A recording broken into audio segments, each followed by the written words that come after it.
The great economist Robert seller का नाम तो आप लोगों ने सुना ही होगा कि सक्सेस रिजल्ट में किस्मत का क्या रोल होता है, जो हमारे लिए जानना नामुमकिन जैसा है। मेरा मानना यह है कि किस्मत, फेलियर लोगों की एक फिलॉसफी होती है, तो किसी अपॉर्चुनिटी का मिल जाना ये किस्मत है। जो हमारा दिल चाहे दिमाग भी वही सोचे।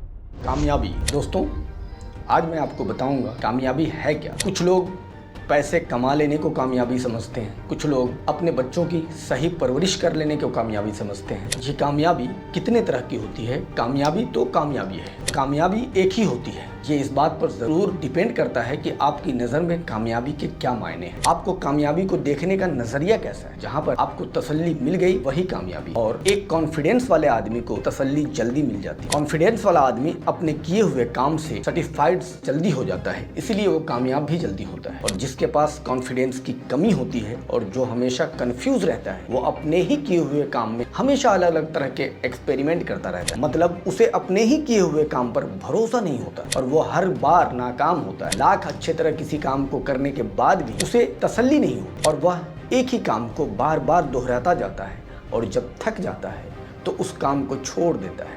कामयाबी का कोई सीमा नहीं, जिसे पार करते ही कामयाबी मिल जाए। दोस्तों, कामयाबी तो एक जिंदगी है जिसे जिया जा सकता है। जिस तरह हर चीज का एक उसूल है, उसी तरह कामयाबी का भी एक उसूल होता है, जिसे अगर पूरी शिद्दत के साथ दिल की गहराइयों से और सब्र और जज्बे के साथ तामील करते हैं तो कामयाबी आपको मिल जाएगी। कामयाबी की कोई पैमाइश नहीं होती और जब किसी काम को करके सेटिस्फाइड हो जाते हैं वही कामयाबी है। जैसे जब हम कुछ सोचें और वह पूरा हो जाए तो वो कामयाबी है। जो चाहे और हमें वो मिल जाए तो कामयाबी है। जब ख्वाब हकीकत बन जाए तो वो कामयाबी कहलाती है। कामयाबी तो बहुत बड़े पहाड़ की चोटी पर रहता है और जब एक इंसान अपनी पूरे मेहनत के साथ उस पहाड़ पर चढ़ता है, पहाड़ पर चढ़ने के दौरान कई बार वो गिरता है, गिरकर संभलता है, फिर चढ़ता है, फिर गिरता है, बार बार चढ़ता है और हजारों बार गिरता है, लेकिन हार नहीं मानता है और एक दिन वो पहाड़ की चोटी तक पहुंच जाता है। और जब चोटी पर पहुंचता है तब उसकी मुलाकात कामयाबी से होती है, जो अपने हाथों में फूलों का माला लिए खड़ी होती है। और कामयाबी उस इंसान को गले लगाती है और अपने हाथों में लिए फूलों की माला को उस इंसान को गले में डालकर बोलती है, कांग्रेस, तुमने मुझे पा लिया। दोस्तों, ये कहानी जो मैं अभी आपको सुनाने जा रहा हूँ, आप लोगों ने हजारों बार इस कहानी को सुना होगा, लेकिन जब भी आप सुनते हो इस कहानी से मोटिवेट ज़रूर होते हो, लेकिन थोड़ी देर के बाद आप फिर से इसे भूल जाते हो या कुछ दिनों तक आपको ये याद रहता है, लेकिन आप धीरे धीरे करके कुछ दिनों के बाद इसे भूल जाते हो। मैं उसी कहानी को एक बार फिर से आपके सामने लाऊंगा। आपने महान दार्शनिक सकुरात का नाम जरूर सुना होगा। एक बार एक नौजवान महान दार्शनिक सकुरात के पास पहुंचता है और उससे बड़े ही अदब व एहतराम के साथ पूछता है, हुजूर, कामयाबी का सीक्रेट क्या है? सकुरात थोड़ी देर सोचते हैं और बड़े ही गंभीर होकर बोलते हैं, बेटा, इस सवाल का जवाब मैं आज नहीं कल बताऊंगा। कल मैं जब शाम को नदी किनारे सैर करने जाऊंगा, तुम मुझे वहीं मिलना, मैं तुम्हें तुम्हारे सवाल का जवाब वहीं बताऊंगा। नौजवान चुपचाप वहां से चला जाता। अगले दिन शाम को नौजवान नदी किनारे पहुंचता है और देखता है सकुरात सैर कर रहे हैं और उनके शिष्य भी उनके साथ हैं। सकुरात की नजर नौजवान पर पड़ती है और सकुरात उसे बुलाते हैं, अरे आओ आओ, मैं तुम्हारा ही इंतजार कर रहा था। तुम्हारे सवाल का जवाब देने के लिए हम दोनों को नदी पार करना है, नदी पार ही तुम्हारे सवाल का जवाब मैं दूंगा। नौजवान और सकुरात दोनों नदी पार करने के लिए नदी में उतरते हैं। नदी लबालब पानी से भरा हुआ है, दोनों चले जा रहे हैं। जब दोनों बीच नदी में पहुंचते हैं तब पानी दोनों के गले तक। सकुरात नौजवान का सर पकड़कर पानी में डुबा देता है और इतना डुबाता है जिससे नौजवान को सांसें लेने में परेशानी होने लगती है। नौजवान पानी के अंदर छटपटा रहा है, बाहर निकलने की पूरी कोशिश कर रहा है, लेकिन सकुरात की पकड़ उसे बाहर नहीं निकलने दे रही है। नौजवान छटपटा रहा है और अपने हाथ पानी पर मार रहा है, लेकिन सकुरात की पकड़ उसे बाहर निकलने ही नहीं दे रही है। आखिरकार जब सकुरात ने देखा अब नौजवान की पेशानी नीली पड़ने लगी तो उसे ढीला छोड़। नौजवान हाँफ रहा है लेकिन कुछ बोल नहीं रहा। कुछ सेकंड बाद जब नौजवान थोड़ा नॉर्मल हुआ, सकुरात ने पूछा, अच्छा ये बताओ, जब तुम पानी के अंदर थे तब तुम्हें सबसे ज्यादा किस चीज की चाहत थी? नौजवान हाँफते हुए बोला, सांस लेने की। सकुरात ने कहा, यही है कामयाबी का सीक्रेट। जब तुम कामयाबी के लिए उतनी ही बुरी तरह कोशिश करोगे जितनी कि अभी कर रहे थे तुम सांस लेने के लिए, तुम्हें कामयाबी जरूर मिलेगी। इस कहानी से आप लोगों ने क्या समझा और इस कहानी से मैंने जो सीख लिया है वो मैं आपको बताता हूँ कि आपकी मेहनत में ही कामयाबी छुपी है। अब सवाल ये उठता है कि कुछ लोग ऐसे भी हैं जिसे बिना मेहनत और मुशक्कत के ही कामयाबी। आखिर वो कौन लोग हैं जिन्हें बिना मेहनत बिना मुशक्कत किए कामयाबी मिल जाती है? तो मैं आपको कुछ मिसाल देना चाहूँगा। जैसे मान ले अभी राजनीति में चले तो आपको एक नेता ऐसा भी दिखाई देगा जिसे इंडियन कल्चर का कुछ भी पता नहीं, उसे विरासत में राजनीति मिल गई और कहीं न कहीं वो हिंदुस्तान के पीएम का कैंडिडेट भी। उसी तरह कांग्रेस की एक नेता जिसकी शक्ल इंदिरा गांधी जी से मिलती है, उन्हें भी विरासत में राजनीति में लोगों ने जानना शुरू कर दिया। अब ऐसे बहुत सारे मिसाल हमारे समाज में भी आपको देखने को मिलेंगे जो आपको लगेगा कि इसने तो कुछ भी मेहनत नहीं किया, इसने तो कोई पहाड़ नहीं तोड़ा, लेकिन फिर भी ये इंसान कामयाब है। वो कामयाबी जो विरासत में मिलती है वो अस्थायी नहीं होती, क्योंकि उस कामयाबी के लिए उस इंसान ने खुद मेहनत नहीं की होती। अक्सर होता यह है कि दूसरों को देखकर लोग जल्द से जल्द कामयाब होना चाहते हैं लेकिन मेहनत नहीं करना चाहते। जैसे एग्जाम में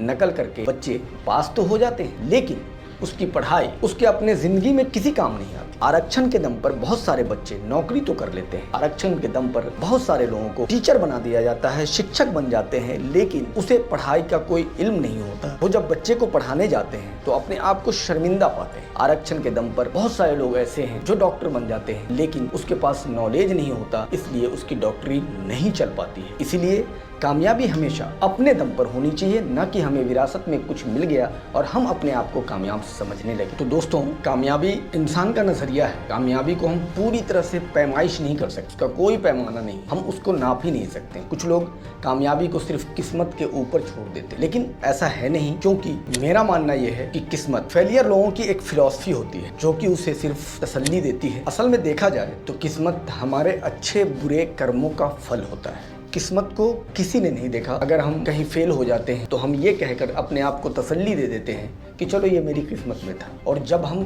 किसी फील्ड में कामयाब होते हैं तब हम मीडिया के सामने आके लोगों के बीच आकर अपने बच्चे को ये मोटिवेट करते हैं कि हमने इतनी सारी मेहनत की तब जाकर के हम कामयाब हुए। जबकि अगर किस्मत होती तो आपको ये कहना चाहिए हम कामयाब हुए उसमें भी हमारी किस्मत का हाथ था और फेल हुए उसमें भी हमारी किस्मत का हाथ था। लेकिन ऐसा नहीं है।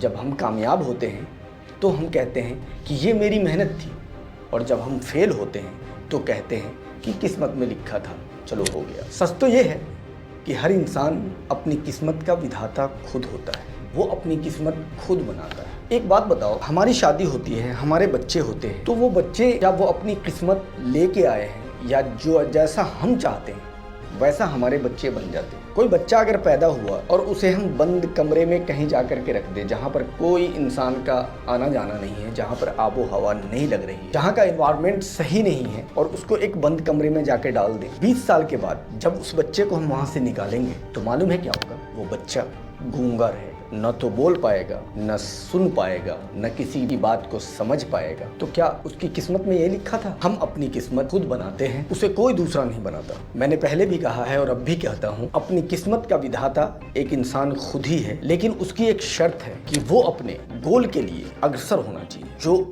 उसने अपना लक्ष्य बनाया है उसकी प्राप्ति के लिए वो अग्रसर रहे, उसके पास दीर्घ दृष्टिकोण, उसके पास सब्र हो, और सब्र भी इतना कि कोई भी परेशानी आए, कितनी भी मुसीबतें उसको अपने गोल की प्राप्ति के लिए झेलनी पड़े, वो झेले, और तब तक झेले जब तक उसे अपने गोल की प्राप्ति नहीं हो जाती। किसी शायर ने कहा है, नजरें बदल दो नज़ारे बदल जाएंगे, सोच बदल दो सितारे बदल जाएंगे, कश्तियाँ बार बार बदलने की ज़रूरत नहीं, दिशा बदल दो किनारे बदल जाएंगे।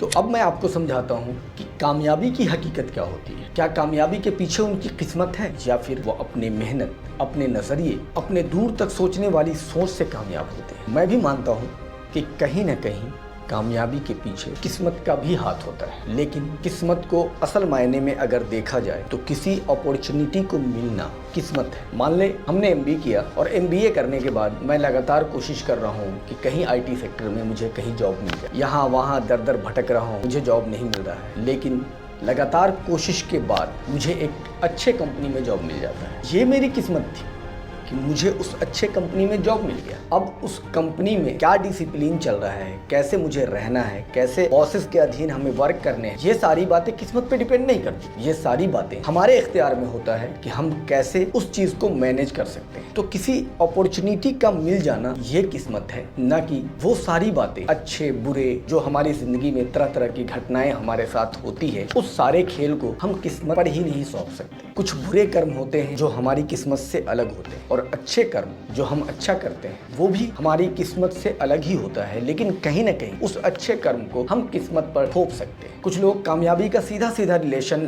लक पर मान लेते हैं। उन्हें लगता है कि जो लकी लोग हैं वही कामयाब होते हैं। हम में से अक्सर लोग कामयाब इंसान को देखकर ये सोच लेते हैं कि इनकी कामयाबी के पीछे इनका मुकद्दर हो। हम किसी सक्सेस इंसान को देखें तो सिर्फ किस्मत पर ही उसे छोड़ देना नहीं चाहिए कि उनकी किस्मत में था यह सब अचीव करना तो उन्होंने अचीव किया, बल्कि उसके अचीव करने के पीछे उसके किए गए मेहनत को हमें देखना चाहिए, उसके प्लानिंग को देखना चाहिए। The great economist Robert seller का नाम तो आप लोगों ने सुना ही होगा। बरसों पहले उनसे किसी ने पूछा कि आप इन्वेस्ट के बारे में वह कौन सी बात जानना चाहते हो जो हमारे लिए जानना नामुमकिन जैसा है। उन्होंने स्माइल करते हुए बड़े ही गंभीर अंदाज में कहा कि सक्सेस रिजल्ट में किस्मत का क्या रोल होता है। उनके कहने का मतलब था कि सक्सेस जो लोग होते हैं वो अपनी किस्मत से होते हैं या फिर उनकी मेहनत, लगन और उनका फाइनेंशियल नॉलेज उन्हें सक्सेस बनाता है। अब देखिए इसका जवाब कितना प्यारा था, और जवाब भी ऐसा जो हर किसी के मन की बात थी, क्योंकि हर कोई जो किसी दूसरे सक्सेस पर्सन को जिसका फाइनेंशियल पोजीशन काफी स्ट्रांग होता है, जब वो देखता है तो उसके मन में यही बात उठती है कि वाह कितनी अच्छी किस्मत है। लेकिन यह पूरी तरह सच नहीं। हम पूरी तरह यह मानकर नहीं चल सकते कि उस सक्सेस पर्सन के पीछे सिर्फ उनका लक था। मैं ये नहीं कहता कि लक नहीं होता, लक होता है, लेकिन आपको दोनों पहलू पर ध्यान देना चाहिए। किस्मत की पैमाइश इतना आसान नहीं है। किस्मत की पैमाइश किसी के बस की बात नहीं। कहीं न कहीं हम जो मेहनत करते हैं वो भी हमारी किस्मत में लिखा होता है, और कहीं न कहीं हम जिस मेहनत करने से किसी चीज़ को पाने में जब मेहनत करने से चूक जाते हैं तो वो भी हमारी किस्मत में ही होता है। ये उन लोगों का मानना है जो सिर्फ किस्मत पर डिपेंड होते हैं, लेकिन मैं भी मानता हूँ किस्मत और मेहनत दोनों अलग अलग बातें हैं। हम पूरी शिद्दत के साथ किसी चीज़ को पाने के लिए बहुत ज़्यादा मेहनत करते हैं, और बहुत ज़्यादा मेहनत करने के बाद भी हमें वो चीज़ नहीं मिलती, और कभी कभी कुछ मेहनत करके ही हम अपने मंजिल तक पहुँच जाते हैं। इस दोनों का फ़र्क समझिए। सबसे पहले हो सकता है कि हम किसी चीज़ को पाने के लिए बहुत ज़्यादा मेहनत कर रहे हैं, लगातार कोशिश कर रहे हैं, एक बार नहीं, दो बार नहीं, 10 बार नहीं, 100 बार नहीं, हजारों बार कोशिश कर रहे हैं, लेकिन हमें कामयाबी नहीं मिल पा रही। तो आप कैसे पैमाइश करोगे वो मेरी किस्मत में था या नहीं था? हो सकता है कि 1001 बार में वो मेरी किस्मत में लिखा हो जाने का, उसमें हम कामयाब हो जाने का, और हम हजारवें बार कर थक हार के उसे छोड़ देंगे, तो क्या वो मुझे मिल सकता है? नहीं। तो सबसे पहले हमें किस्मत को समझना होगा। वो मुझे मिलेगा कब? किस्मत है क्या? इसका पता भी हमारी मेहनत से ही चलता है। जब हम मेहनत करते हैं, कोई चीज़ हमें मिल जाती है, तो भले ही हम उसको किस्मत पे थोप दे कि ये मेरी किस्मत में था तब मिला है, लेकिन कहीं न कहीं वो मेहनत ही मुझे बताता है कि ये मेरी किस्मत में था। नजरें बदल दो, नज़ारे बदल जाएंगे। ये कहने का मेरा मकसद एक ही था कि दुनिया की कोई भी चीज़ खूबसूरत नहीं हो, बस इंसान के देखने का नज़रिया खूबसूरत या बदसूरत होता है। अगर ऐसा नहीं होता तो फूलों में किसी को गुलाब का फूल पसंद होता है और वहीं किसी को चमेली का फूल पसंद होता है। लैला मजनू दोनों के बारे में आप सभी ने सुना होगा, लेकिन लैला काली होने के बावजूद भी उसके लिए कोई मजनू बन गया, क्योंकि उस मजनू को वही लैला भा गई थी। जिस तरह से खूबसूरती दुनिया की किसी चीज़ में नहीं होती, खूबसूरत इंसान की निगाहें होती है, इसी तरह कोई इंसान अच्छा या बुरा नहीं होता। उस इंसान के लिए इंसान को समझने का नज़रिया अच्छा या बुरा होता है। उसी तरह कुछ भी उतना अच्छा बुरा नहीं होता जितना वह दिखाई देता है। मतलब कभी कभी हम देखते हैं कि कोई गाड़ी रास्ते पर फुल स्पीड में जा रही है और अचानक से वो पलटी कर जाती है। हमने देखा कि गाड़ी पलटी की और हमने ये जज भी कर लिया कि उसमें बैठे सारे लोग डेथ कर गए। लेकिन इसके अपोजिट थोड़ी देर के बाद जब हम उस गाड़ी के पास जाकर उसका मुआयना करते हैं तो हम देखते हैं कि उस गाड़ी में जितने भी पैसेंजर बैठे थे वो सारे सही सलामत है, या फिर कुछ पैसेंजर डेथ किए हुए हैं और कुछ घायल है, या फिर कुछ सही सलामत है। तो मैंने देखा क्या, जितना हमने अपने मन में उस घटना को इमेजिन किया था उतना बुरा वो था नहीं। अगर लफ्जों में हमें किस्मत को बयान करना हो तो हम कैसे बयान करेंगे? दिल की चाहत, दिमाग की सोच और लफ्जों की अदायगी, इन्हें हम किस्मत का नाम दे सकते हैं। मतलब हमारा दिल जो चाहे, जो हमारा दिल चाहे दिमाग भी वही सोचे, और जो हम दिमाग से सोचे, जिस चीज़ को दिल से चाहत है हमारी ज़बान भी उसी चीज़ को इकरार करे। मतलब हम जो दिल से चाहें दिमाग भी उसी को सोचे और हमारे बयान भी उसी तरह से निकले। जब इस तीनों चीज़ों का तालमेल हो जाता है तो हम समझते हैं कि हमारी किस्मत अच्छी है, क्योंकि कभी कभी दिल कुछ और चाहता है,